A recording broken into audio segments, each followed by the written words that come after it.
Amén y amén, Señor. Amén. Gloria a Dios, mis amados hermanos, qué gusto poder estar con ustedes un domingo más, una transmisión más y poder compartir la hermosa palabra de Dios. En esta mañana yo quiero compartirles un mensaje muy hermoso.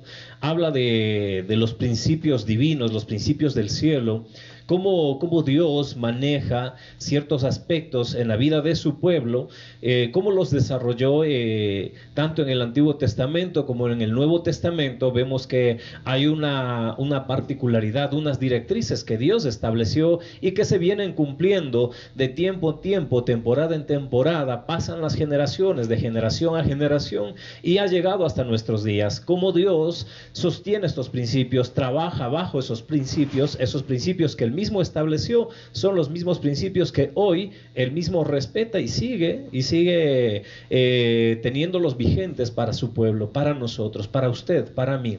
Entonces hoy quiero hablarle acerca de esos principios. Y quiero hablarle de una historia especial, una historia bastante especial de una circunstancia que en un momento dado el pueblo de Israel estuvo atravesando, pero vemos cómo Dios, cómo la mano de Dios se movió a favor del pueblo de Israel, de cómo Dios cumplió las promesas que le había establecido a su pueblo. Hoy quiero hablarles acerca de esos principios que Dios sigue operando. Y quiero llevarles un poquito dentro de la Biblia con el título de la enseñanza de esta mañana, Mi comisión. La persona de la que vamos a hablar hoy en esta mañana es Nehemías. Usted conoce la historia. Es un libro pequeñito, pero qué hermoso, qué tremendo es ese libro cuando nosotros ponemos atención a lo que sucede dentro de él y cómo Dios opera a través de este hombre. Y vemos que, como les hablaba hace un momento, cómo los principios que Dios estableció se vienen moviéndose de generación en generación, pasa por Nehemías y llegan hasta nuestro tiempo. Entonces, ¿qué vemos aquí en esta historia? Vamos a ver algo especial. Pero la comisión que Dios le entrega a Nehemías es la misma comisión que tenemos nosotros hoy a través de lo que nosotros conocemos en el Evangelio de San Mateo como la Gran Comisión. A Nehemías le fue comisionado una tarea y él la cumplió al pie de la letra, tal como Dios se la había encomendado. Y luego, cuando llegamos al tiempo de nuestro Señor Jesucristo, cuando él ya está en su último tiempo, ¿verdad? Él parte ya para sentarse a la diestra de Papá Dios, ¿no es cierto? Él nos deja una enseñanza hermosa que nosotros la conocemos como la Gran Comisión. Y es allí donde nosotros podemos ver reflejado lo que le pasó a este hombre y lo que debería sucedernos a nosotros también. Yo le invito a que usted abra su Biblia. Vamos al libro de Nehemías, capítulo 2. Libro de Nehemías, capítulo 2, versículos 11 al 20. Es una hermosa historia. Nehemías, capítulo 2, versículos 11 al 20. Nosotros podemos ver cómo la historia se va desarrollando en el pueblo de Israel.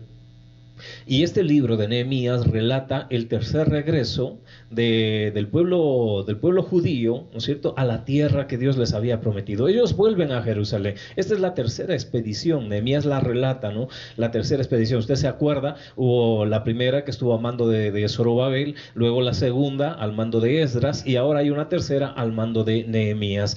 En las tres ocasiones se sucedieron de formas diferentes, pero el principio que operaba era el mismo. El principio que estaba operando era el mismo, aunque la forma de cómo realizar este retorno a Jerusalén fue diferente. Pero vemos que la esencia sigue siendo la misma. Y vemos que ya estamos alrededor del año 445 a.C., cuando Nehemías emprende esta expedición. En aquel entonces el imperio persa estaba dominando todo lo que se conocía como el mundo de Oriente Medio. Y la comisión que llevaba Nehemías era reconstruir los muros de la ciudad. En aquel entonces las ciudades que habían sido tomadas, los países que habían sido tomados en cautiverio, cuando ellos se disponían a reconstruir los muros de sus ciudades, usted conoce la historia, ¿verdad? Como era la tradición, los muros tenían un símbolo muy grande, ¿no es cierto? El simbolismo de poner muros, de rodear la ciudad con muros, era seguridad, ¿verdad? Y le estaban diciendo a los pueblos contrarios, a las naciones contrarias, les estaban diciendo, conforme son nuestros muros, así es nuestra fuerza. Entonces, reconstruir muros en ciudades o países que habían sido tomados en guerras significaba que se estaban formando nuevamente en una rebelión y ellos buscaban independizarse. Esto es lo que simbolizaba en tierras de cautiverio, volver a levantar muros alrededor de sus ciudades. Pero la comisión de Nehemías era justamente esa, que él debía reconstruir los muros. ¿Cómo se podía lograr esto? Si a los ojos del hombre en aquel entonces reconstruir esos muros era símbolo de rebelión, ¿cómo podría Nehemías lograr levantar esos muros, incentivar al pueblo de Israel a levantar esos muros sin que el rey Artajerjes I lo tomara como una rebelión? Mire, allí es donde se desarrolla el principio que yo le quiero enseñar en esta mañana. Reconstruir los muros simbolizaba una rebelión. Así que solamente una persona que gozara del beneplácito del gobernante, que tuviera la plena confianza, una entera confianza del gobernante, podría solicitar tal petición. Solamente una persona que gozara de la plena confianza del rey podía decirle: rey, ¿podrías permitirnos que en la ciudad donde viven mis compatriotas se levantaran murallas y que el rey no lo tomara como una afrenta, como una rebelión? Pues ahí estaba Nehemías, siendo el copero del rey, siendo una persona de mucha importancia al lado del rey. A veces nosotros solamente miramos eso, copero del rey, tenía un buen trabajo, pero solamente servía el vino nada más. No, realmente él tenía un trabajo bastante significativo. No era solamente probar el vino o los alimentos, a ver si estaban envenenados para que el rey no muriera envenenado, muriera el sirviente y no muriera el rey. No solamente era eso. Debía ser una persona de mucha confianza para el rey para tener esa posición. Pues allí lo tenemos a Nehemías. ¿Y sabe quién lo puso allí? Lo puso Dios. Y muchas veces yo creo que cuando hablamos de esta forma, el pensamiento divaga y decimos: claro, cuando hay una posición ahí donde va a haber algo especial, entonces Dios le puso allí. ¿Y por qué no me pone a mí en una posición como esa? Ya vamos a entrar en ese detalle. Pero yo quiero dejarle un espacio pequeñito. Esta historia, para los que no tienen un desarrollo cronológico de los eventos bíblicos, cuando usted llega a la historia de Nehemías, usted ya pasó por la historia de Esther. Y usted sabe la posición que tuvo Esther, la reina Esther, ¿verdad? Pues ella influye para que Nehemías esté en esa posición. Y ella influye para que Nehemías tenga ese beneplácito del rey Artajerjes I. Entonces, no fue coincidencia que Nehemías estaba allí. Ya fue algo mandado por Dios. Esther estaba allí, enviada por Dios, y ella no solo cumplió la comisión de Dios estando viva y estando allí siendo reina, sino que dejó estableciendo ya un legado que iría perdurando en el tiempo hasta cuando llegamos a Nehemías, y Nehemías ahora tiene una posición favorable. ¿Por qué? Porque vino desde atrás, desde Esther. Aunque no tienen parentesco, pero indirectamente sí tiene influencia que Esther estuviera antes de Nehemías y ahora Nehemías está en la posición que se encuentra ahora. Porque si no, Nehemías no podría haber pedido ese favor de ir a reconstruir los muros de Jerusalén. Entonces, ¿se da cuenta? No es que nosotros le hacemos coincidir para que, wow, ¿cómo ha sido el beneficio de Dios o ha sido puesto por Dios? No nos inventamos. La historia bíblica está clarita y va moviéndose. Cuando usted la va entendiendo y va moviendo, va poniendo cada pieza en su lugar, usted se va dando cuenta y dice: wow, ¿cómo es que Dios lo tiene perfectamente planificado? Es que así es Dios. Por eso le hablaba de un principio. Usted ve a José. Tremendo, ¿verdad? Usted ve a José, usted ve a Esther, usted ve a Daniel y ahora vemos a Nehemías. ¿Usted cree que es coincidencia? Y eso que me salté varios nombres. Podría haberle dicho Abraham, Jacob, Isaac, Moisés. Pero yo solamente le nombré José, le puedo nombrar David. Y empezamos a acumular un montón de coincidencias que no son para nada coincidencias. Son planes predispuestos por Dios.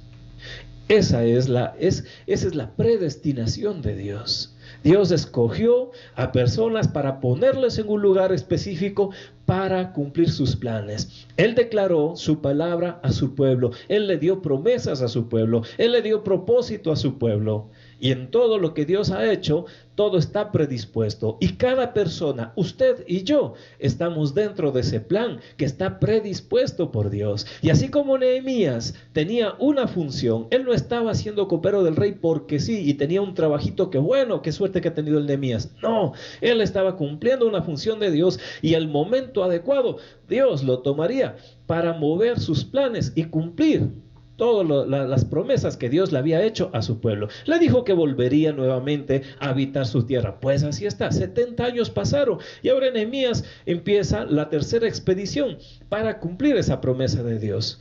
Qué hermoso, ¿verdad? Usted y yo hemos sido predestinados por Dios y la posición en la que nosotros nos encontramos es fundamental para que se cumplan los planes de Dios. Mire, no somos coincidencia en esta tierra, somos planificación de Dios.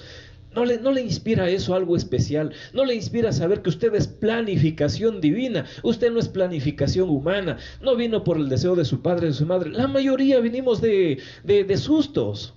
Papá y mamá no nos planificaron.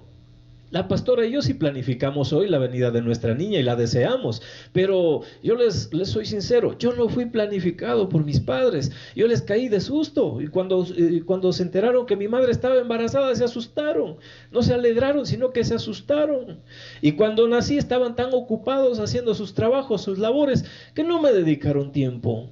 Ya ves, se da cuenta, no fui planificado, pero en el cielo ya estaba perfectamente planificado. Había una planificación de Dios y Dios dijo, pues bueno, este es el momento adecuado. Quizá para ellos no sea planificación, para mis padres no haya sido planificación, pero para papá Dios sí estaba perfectamente planificado. Para este tiempo, para este momento, para esta circunstancia, para declararles esta palabra.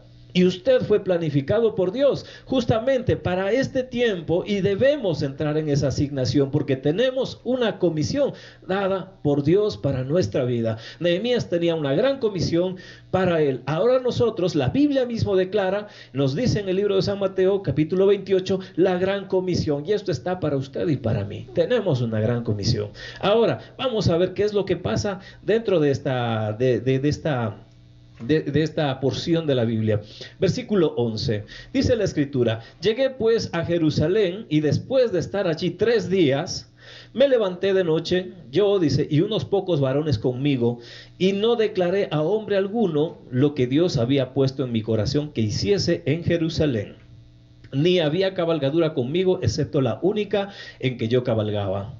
Y salí de noche por la puerta del valle hacia la fuente del dragón y a la puerta del muladar.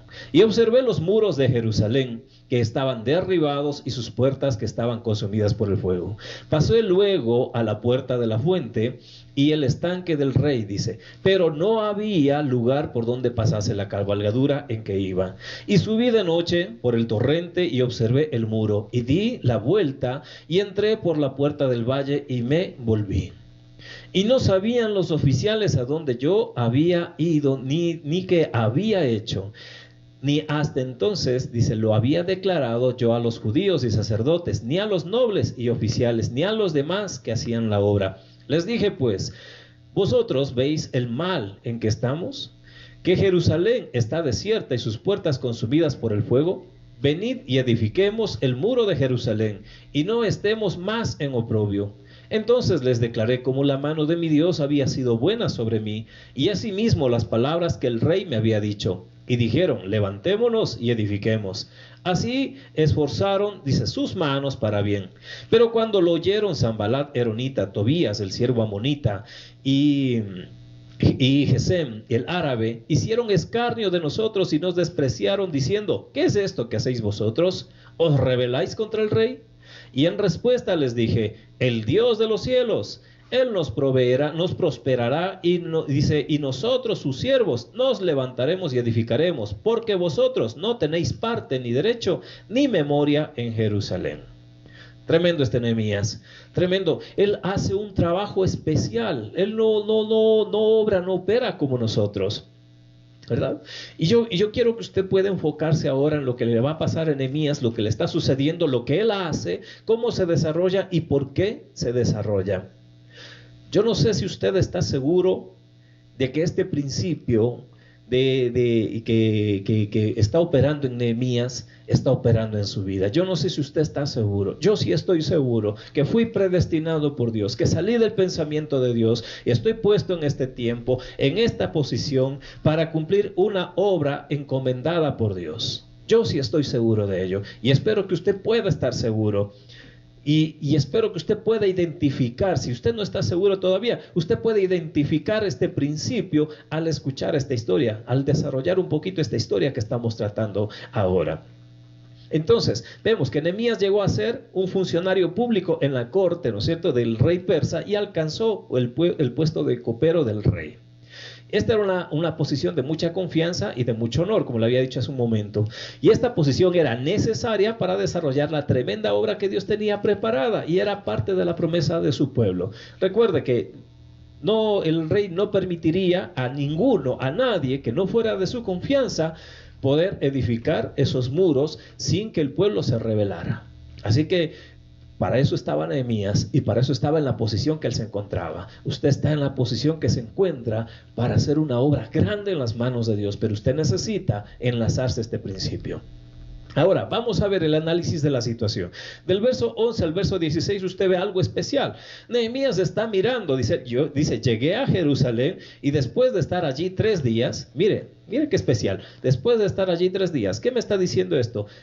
Nehemías llegó, se estableció en Jerusalén, estuvo allí 3 días, ¿verdad? Y dice, no le conté a nadie, dice, me levanté de noche, yo y unos pocos varones conmigo, y dice, no declaré a hombre alguno lo que Dios había puesto en mi corazón que hiciese en Jerusalén. Por eso hablamos, ¿verdad? Que esta comisión fue dada por Dios. No es que a Nehemías le apareció así porque sí, y una mañana se levantó y dijo, ay, pobrecitos mis hermanos de Jerusalén, les voy a echar una mano. No.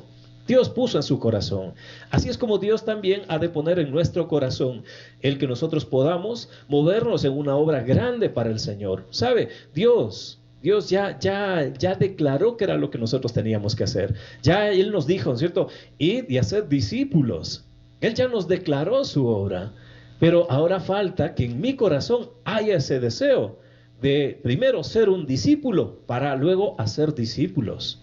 Mire, como iglesia, y vemos el fracaso de la iglesia de todo este tiempo, no hablamos de la iglesia Rey de Reyes únicamente, sino de la iglesia en general, la iglesia cristiana a nivel mundial, el fracaso que ha tenido los últimos años.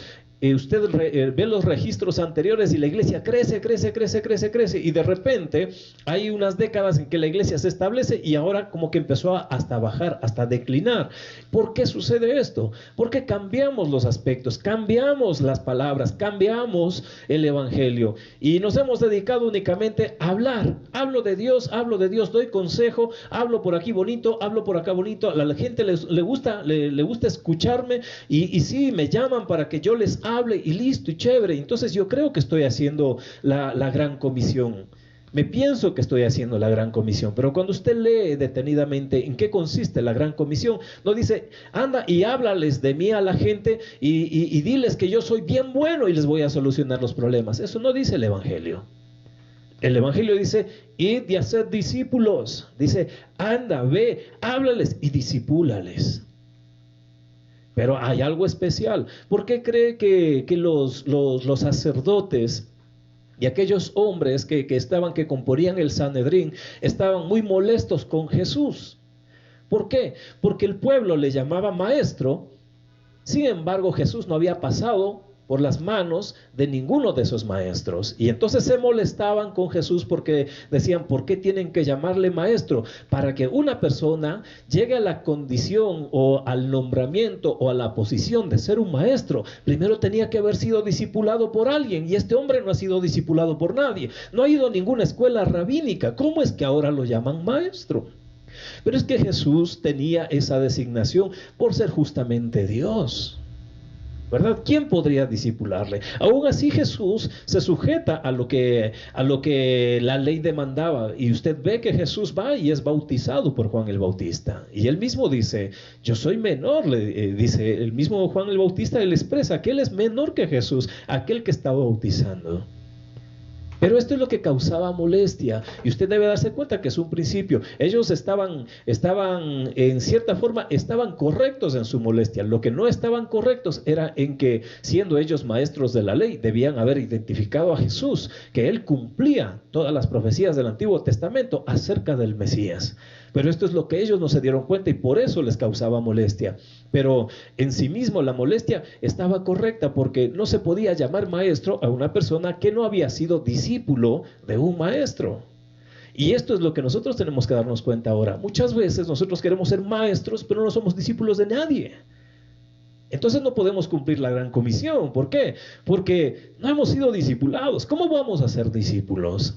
Recuerde que no se trata de hablarle bonito a alguien, de decirle, Dios es bueno y Dios te va a ayudar, tranquilo, Dios te va a sacar de los problemas. No, es hacer discípulos. Y usted se va a dar cuenta aquí, dentro de esta historia de Nehemías, cómo funcionó, cómo se dieron las cosas. No es que Nehemías llegó a darles haciendo las cosas. Nehemías llegó con una comisión dada por Dios y él esperó. Por eso dice, 3 días.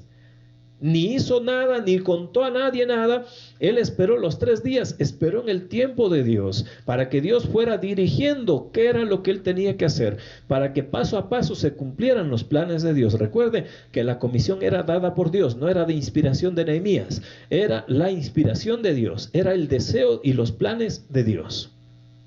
Entonces, seguimos adelante y usted ve, ¿no es cierto? Usted ve en el versículo 13, dice, observé los muros de Jerusalén que estaban derribados y sus puertas estaban consumidas por el fuego. Entonces Nehemías hace una observación, dice, cuidadosa, y esto es algo especial. En el verso 13 y en el verso 15, usted ve la palabra, dice, observé. Empezamos desde el verso 11 hasta el verso 16 y Nehemías hace un recorrido, ¿verdad? Él hace un análisis de la situación y él va describiendo cómo se encuentran todas las cosas. Por eso él dice, observé. Y esa palabra observar, en el hebreo antiguo, es un término médico que se utiliza para sondear una herida, para observar la magnitud de los daños de una herida. Observar como nosotros observamos las cosas naturales. Nosotros damos un ojito así nomás por encima. Bueno, parece que hay que sanear eso. Hay una grieta, parece que hay que traer un poco de estuco, tapamos con eso y listo, y pintamos y se acabó. Y aquí está todo perfecto, ¿verdad? Pero no, Nehemías no dijo hay que traer un poco de cemento y de estuco de ladrillos y nada más. No, Nehemías hace una observación quirúrgica, como lo hace un médico. Un médico no ve al enfermo y dice, no, aquí hay que ponerle un poco de mertiolate, una gasa, un algodón, entaipamos, vendamos ahí con un poco de microporo y listo, y se fue, ¿verdad? No, un médico hace una observación, una auscultación exhaustiva de lo que tiene que realizar. Y eso es lo que está haciendo Nehemías. Eso es lo que hace Nehemías, hace una observación exhaustiva de cómo está la situación de Jerusalén y qué es lo que realmente se debe hacer en Jerusalén. Entonces vemos, ¿no? Es especial lo que está haciendo Nehemías. Nehemías pudo haberse enfocado en todo lo que estaba bien en Jerusalén. Mire, nuestra mirada, nosotros somos muy generosos y a veces somos bien positivos, ¿verdad? Y bueno, nos han enseñado a ser positivos, por fe, ¿no es cierto? Ya, listo, usted le cuadra las palabras, por fe, aunque las cosas están feas, pero por fe está bueno, ¿verdad? Pero en el examen exhaustivo que hace Nehemías, él no hace la mirada que nosotros hacemos por fe, ¿no es cierto? La mirada optimista, sino que él mira, dice, el templo ha sido reconstruido, chévere, qué bueno, se ha vuelto a reinstalar, ¿no es cierto?, los sacrificios, la adoración en el templo, chévere, todo está bueno, está perfecto esto, pero aquí estos muros no están nada perfectos, y lo que está pasando con la gente tampoco está nada perfecto. Y qué bueno, en Jerusalén hay muchas cosas que alabar, hay muchas cosas que decir, qué buenos que están estas cosas. Han vuelto los sacrificios al templo, ha vuelto la adoración al templo, el templo ya está reconstruido, qué bueno, se está leyendo la palabra, sí, pero hay muchas cosas que no están bien aún en Jerusalén, y hay que tomar cartas sobre el asunto en aquellas cosas que no están bien en Jerusalén. ¿Sabe por qué nosotros muchas veces no crecemos espiritualmente? Por esa misma razón. Miramos los pocos aspectos buenos que tenemos y decimos, bueno, pues estoy en el camino. Y no hacemos un análisis realmente, esa vista quirúrgica de lo que nosotros necesitamos cambiar. Entonces vemos las cosas buenas, las poquitas buenas que tenemos, y decimos, no, pues estoy bien en el camino, no, ya Dios irá obrando. No, Dios no va a obrar si usted no hace una mirada quirúrgica, como hizo la mirada de Nehemías, como él dijo, sí, esto está bueno, y esto está muy malo. Y esto bueno no cambia lo malo que hay allí. Ni tampoco lo muy bueno que hay aquí va a tapar lo muy malo que hay allí. Lo muy bueno hay que conservarlo y lo muy malo hay que tratarlo. Porque si no, lo muy malo va a terminar contaminando lo muy bueno, que es lo que sucedió más adelante. Entonces, para que nosotros podamos hacer un cambio significativo en nuestra vida, debemos ser muy honestos con nosotros mismos. Y sí, tenemos muchas cosas buenas que Dios ha hecho en nuestra vida. Gracias, papá, y te alabo por todo lo bueno que has hecho en mi vida. Pero tengo que ser muy objetivo y mirar lo muy malo que hay en ciertas áreas de mi vida que necesitan ser cambiadas. Y eso es justamente lo que simbolizan los muros. Hay muchas cosas buenas que Dios ha hecho en nuestra vida y ha ido cambiando y transformado, pero hay unas cosas que necesitan ser tocadas ya con urgencia, que están como esos muros, están derribados, están como esas puertas quemadas, negras de lo mal que están. Y necesitamos, para que Dios tome cartas sobre el asunto, necesitamos nosotros exponerlas delante de Dios, examinarlas como lo hizo Nehemías, con una mirada quirúrgica y decirle, Dios, yo reconozco que esto está mal en mi vida, yo reconozco que esto está mal en mi vida y no lo quiero tener así, Señor. ¿Verdad? Esa mirada que hizo Nehemías. No nos engañemos a nosotros mismos. Tenemos que ser muy honestos con nosotros si queremos ver cambios significativos en nuestra vida. A veces decimos o llegamos a pensar, yo sí deseo cambiar, pero es que como, no sé, no creo que es la voluntad de Dios. Dios creo que me quiere tener así, de esa manera, cometiendo esos pecados que estoy cometiendo o en esas debilidades que soy débil. Reconozco ciertas áreas que soy débil y a veces me amparo en las palabras del apóstol Pablo, pero el Señor dijo, bástate en mi gracia, que mi poder se perfecciona en tu debilidad. Así que bueno, pues aquí en mi debilidad Dios se va a hacer fuerte. ¿Será verdad? ¿En verdad dirá esa palabra lo que nosotros nos estamos imaginando? Yo creo que no. Es más, les digo, no lo dice de esa manera. El contexto es muy diferente a lo que nosotros entendemos muchas veces. Lo entendemos solamente para esconder nuestras faltas. Tenemos que hacer conforme lo que los principios bíblicos nos declaran a través de la palabra de Dios. Y aquí estamos moviendo un principio. Y para ver cambios verdaderamente sustanciales en nuestra vida, hay que hacer una mirada quirúrgica como la hizo Nehemías. Y mirar y decir, esto es digno de alabanza, pero esto no se puede dejar así. Hay cosas que hay que cambiar y ya. Hay que ser radicales y cambiarlas ya. Porque estas cosas malas pueden empezar a dañar lo bueno que hay aquí, como le sucedió al pueblo de Israel. Seguimos más adelante. Ya en los versos 17 y 18 vemos algo especial, ¿no? Vemos algo especial. Como dice, les dije pues, ¿verdad? Entonces, después de hacer todo esto del 11 al 16, después de mirar, de revisar cómo estaba Jerusalén, Nehemías convoca a todo el pueblo. Y una vez que ya están en asamblea, cuando le dice, les dije, ¿no es cierto? Nehemías explicó la visión de reconstruir los muros que Dios le había dado a él, ¿no es cierto? Él les explica a los líderes de la ciudad y allí había una tremenda expectación, porque estas personas empezaron a ser honestas consigo mismo y tenían expectación porque dijeron, sí, hay cosas buenas, pero esto malo no tapa lo bueno que tenemos y debemos hacer las modificaciones y reparaciones necesarias para que todo sea bueno. Entonces, en este momento, en esta reunión que se hace, en esta expectación que había por esta reunión, Nehemías, ¿no es cierto?, les explica que él no puede hacer el trabajo solo, que él no vino a darles haciendo el trabajo, que él no vino a darles instalando los muros, que él no vino a coger espada y pelearse con los enemigos, no, él vino para traerles la visión de Dios y que juntos se puede cumplir y llevar a cabo esa visión de Dios, que él solo no venía a darles haciendo, ¿verdad? Y esto es lo que les digo hoy, iglesia. Nosotros, los pastores solos, no podemos hacer la obra de Dios. Con ustedes se hace la obra de Dios. Nosotros solos no.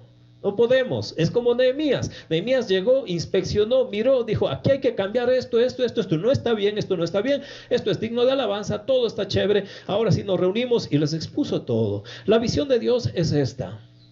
Y esto es lo que hay que cambiar. Y esto es digno de alabanza. Ahora, ustedes y yo vamos a hacer el trabajo. Ustedes y yo vamos a reconstruir los muros de Jerusalén. No dijo, ahora sí, yo traje mi cuadrilla, les vamos a dar haciendo el muro y cuando terminamos nos vamos y ustedes, qué bueno, alaben a Dios. No, les dijo, ustedes y yo vamos a hacer esto.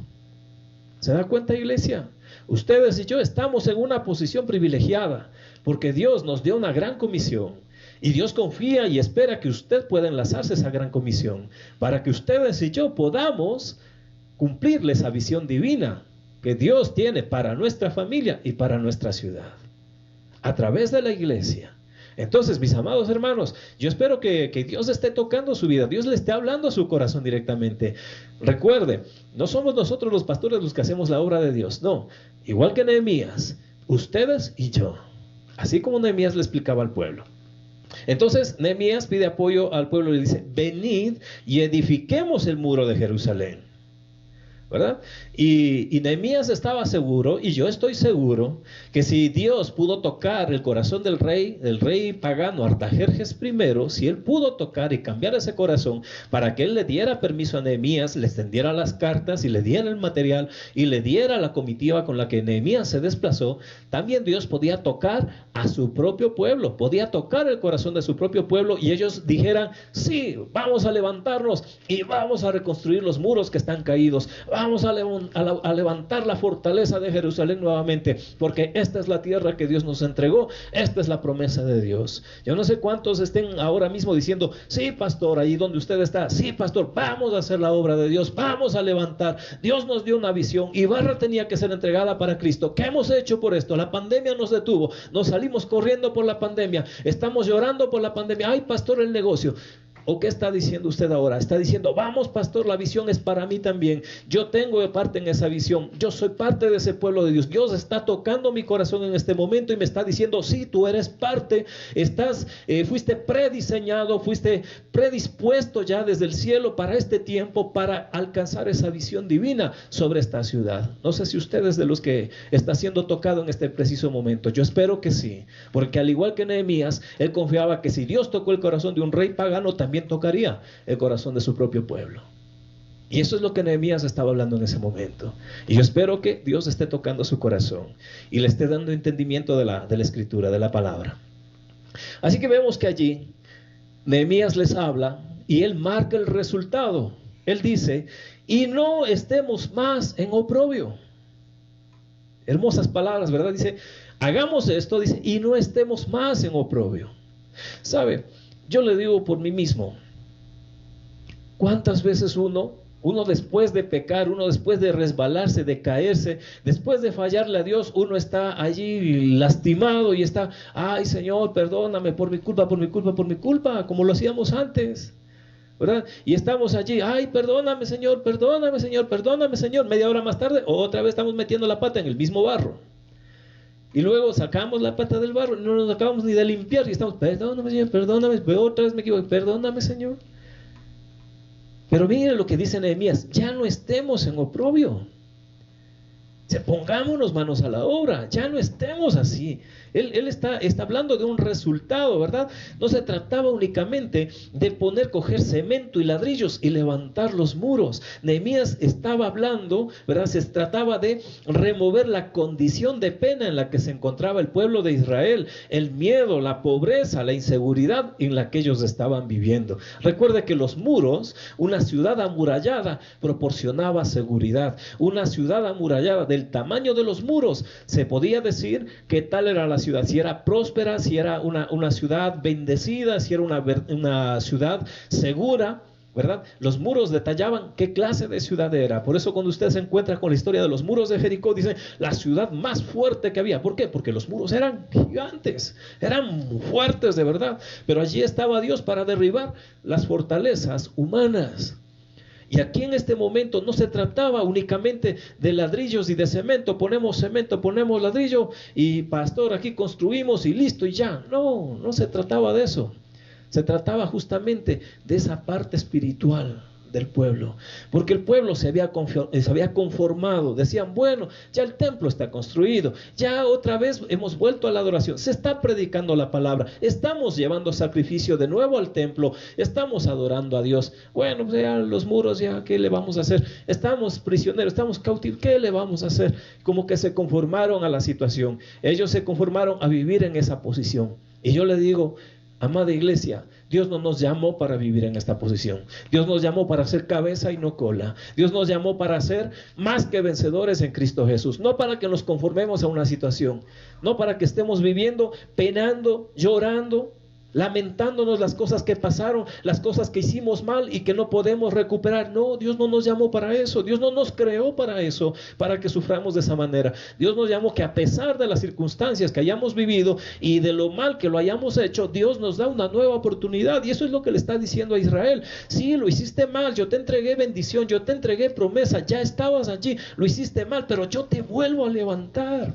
Y eso es lo que Dios nos dice a nosotros. Sí, la regaste, ¿qué más da? Ya está, te arrepentiste, sí, pero ya, vamos, ahora levántate, cambia de posición, no te lamentes más. Ahora es cuando debemos levantarnos.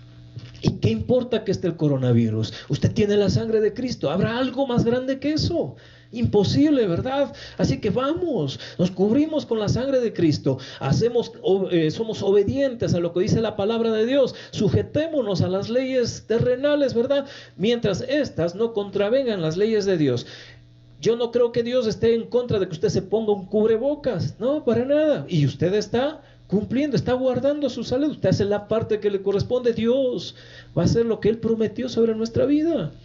Amados hermanos, tenemos una comisión. La iglesia no tiene que detenerse porque el coronavirus vino. La iglesia no puede detenerse. La visión de Dios no puede detenerse. Así, eso es lo que Dios le estaba dando a Nehemías. La visión, la promesa de Dios no podía detenerse por 70 años de cautiverio, porque se haya levantado un gobernante y haya sujeto y haya esparcido al pueblo de Israel en los confines de la tierra. No, eso no se iba a detener la promesa de Dios porque esto haya sucedido, porque Dios mismo dice en su palabra que Él los recogerá del norte, del sur, del este y del oeste. Dios recogería a todo su pueblo. Así que mis amados hermanos, no nos vamos a lamentar porque está el coronavirus y no vamos a decir, ¿y será que Dios no contempló esto? No, claro que lo contempló. Y a pesar de esto, Dios nos puso en este tiempo para que nosotros tomemos en nuestras manos esta gran comisión que Dios nos entregó. Recuerde que hay una visión muy clara y que es tomar esta ciudad para el reino de Dios, esta ciudad para Cristo. Vivimos en esta ciudad y a usted y a mí nos comisionó el Señor. Para esto fue que Dios nos levantó, para esto fue que Dios en su pensamiento nos creó y nos puso sobre la tierra. Mis amados hermanos, hay una gran comisión que nosotros debemos cumplir de parte de Dios. Si somos cristianos, debemos estar inmersos en su voluntad y hacer su voluntad. Y entonces, cuando Nehemías les habla a ellos y acerca de los resultados, también hay la oposición, ¿verdad? Y la oposición vendrá, mis hermanos. En el verso 19 usted ve 3 nombres allí. La oposición vendrá. Y es curioso porque ahí nos indica 3 nombres. El uno es de fuera y 2 son de dentro. 2 son judíos. Tristemente, 2 son judíos y uno es de fuera, uno es árabe. Pero usted se da cuenta, Dios ya tiene listo todas estas cosas. Él ya tiene previsto todas estas cosas. Él dice, sí, habrá oposición. Va a venir de dentro, va a venir de fuera. Se va a levantar oposición. Pero Dios mismo en su palabra dice que nosotros no luchamos contra sangre y carne, sino contra huestes, principados, potestades que se mueven en las regiones celestes. Mis hermanos, pero para esto está Jesús, que Él nos dio la victoria en la cruz. Y entonces la respuesta de Nehemías a sus oponentes, él ignoró su escarnio. Cuando usted ve cómo responde en el versículo 20, es hermoso, ¿verdad? Él no cogió, no dijo, a mí me mandó el rey y ustedes hablarán por ustedes mismos, pero a mí me mandó el rey, aquí está la carta del rey y yo tengo una escolta que me mandó el rey, así que si ustedes quieren hacernos pelea, pues yo saco los soldados que traje conmigo. No, nada de eso. ¿Por qué? Porque una cosa tenía muy claro Nehemías. El que quiere rechazar la comisión de Dios no va a entender palabras. va a moverse por puras excusas y va a tener una excusa hoy, una excusa mañana, otra excusa mañana, pasado mañana y pasado mañana, y así de día en día va a tener una excusa para no hacer la obra de Dios. Y por esa razón Él les miró y no les dio respuesta, no les dijo, aquí está la orden del rey, no. Ustedes van a oponerse todo lo que ustedes quieran, no importa, no importa, yo tengo un resultado de Dios y me muevo por ese resultado de Dios. Así es como debemos movernos nosotros. No tenerle miedo a la oposición. Y si se levanta oposición, no hay problema. Ya Dios declaró nuestra victoria. Y en esa seguridad debemos movernos hoy. Que Dios declaró nuestra victoria. Pero debemos movernos tal como lo hizo Nehemías. Primero debemos mirar, debemos observar esa mirada quirúrgica. No porque haya unas cosas buenas, decir, bueno, no es tan malo. No, mis amados hermanos, lo bueno hay que alabarlo, hay que decir que bueno y gloria a Dios por lo bueno, pero las cosas malas hay que identificarlas y hay que exponerlas delante de Dios para que Él mismo nos pueda ayudar en esa situación. Porque ¿cómo podríamos nosotros ayudar a otros y cómo podríamos desarrollar una comisión como la que desarrolló Nehemías si primeramente nosotros no somos tratados por Dios? Primero nosotros debemos ser tratados por Dios para luego nosotros ser el canal de bendición que Dios va a usar para levantar un pueblo. Entonces debemos examinarnos a nosotros mismos. Que haya cosas buenas en nosotros no garantiza que todo está bueno. Así que mis amados hermanos, tenemos que empezar por nosotros mismos.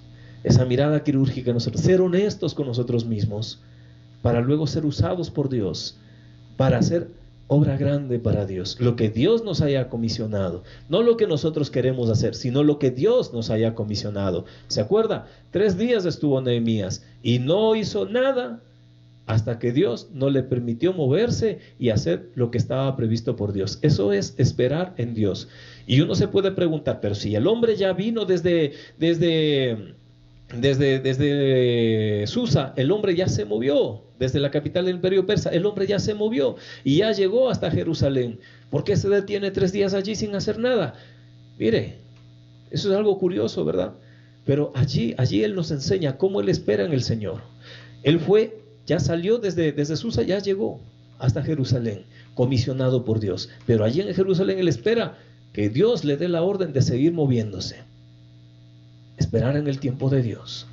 Él era comisionado por Dios, pero él seguía esperando en el tiempo de Dios, que Dios le marcara los tiempos, que Dios le marcara los pasos para hacer las cosas que él tenía que hacer. Él no haría más allá de lo que Dios le ordenaría que él hiciera, porque eso es estar a la orden de Dios. No es hacer las cosas que yo creo que a Dios le pueden gustar y sigo haciendo cosas. No, hacer la voluntad de Dios es escuchar la voz de Dios y hacer lo que Dios me manda hacer.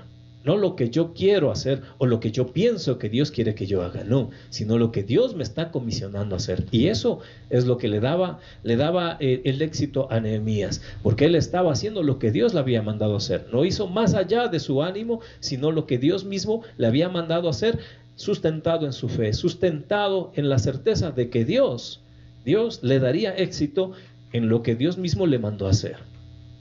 Y vemos el final de la historia de Nehemías, que él empieza a distribuir. Después de esa reunión todos están de acuerdo y dicen sí, y Dios esforzó las manos de ellos para que ellos hicieran lo bueno, dice en el texto hebreo original. Y entonces Nehemías redistribuyó y puso comisión a cada uno, que era el lugar donde tenía que trabajar cada uno. ¿Cómo debían hacerlo? Una mitad para sostener armas y otra mitad para sostener herramientas. Y toda esta labor se logró construir en 52 días. En 52 días se reconstruyeron los muros de Jerusalén.